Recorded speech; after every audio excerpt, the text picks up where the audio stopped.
અને આવા ડિસેલિનેશનના ખાસ કેસીસનો અભ્યાસ કરવામાં વિદેશ ફોર્મ ભરી દીધું. પણ મારા આશ્ચર્યને આઘાત તો ત્યારે વધી ગયા જ્યારે સુનિલભાઈ અને શીલાબેને આ કેમ્પમાં જવાની ના પાડી દીધી. સુનિલભાઈ કહે, શું થશે કલ્યાણીબેન? આપણાથી થઈ શકે તો બધું જ કર્યું. હવે આમ દરવાજો પછી કંઈ નહીં મળે. હવે જીવવું એ માધવના નસીબમાં આવી ચૂક્યું છે. એમાં કંઈ નથી શકે કે માધવને ફરી ચાલતું જોવાનું સુખ ના મળ્યું હોત. એક સુંદર ભક્તિ છે. એ આપણે સૌને રોજે રોજ યાદ કરવી જોઈએ.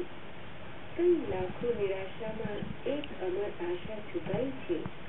દરેક રાતની એક સવાર હોય છે અને કોઈ કલાક 60 મિનિટથી લાંબો નથી હોતો. હું ડાયરી એટલે જ લખું છું કે ક્યારેક આવેલી આવી નિરાશાની પળ યાદ કરીને આવનારા દિવસોમાં એની નિરાશા ટાળી શકાય. ક્યારેક જોયેલી નિષ્ફળતા પછી મળેલી સફળતાને યાદ કરીને ફરી ક્યારેક નિષ્ફળતા મળે તો પ્રયત્નશીલ રહી શકાય. આ વાત તમને એટલા માટે કહું છું કે તમારા જીવનમાં પણ નિરાશાની પળ તો આવી જ હશે. કદાચ ફરી પણ આવશે. અને ત્યારે મને યાદ કરજો, મારી વાત યાદ કરજો, હિંમત રાખજો અને સચોટ સામનો કરજો.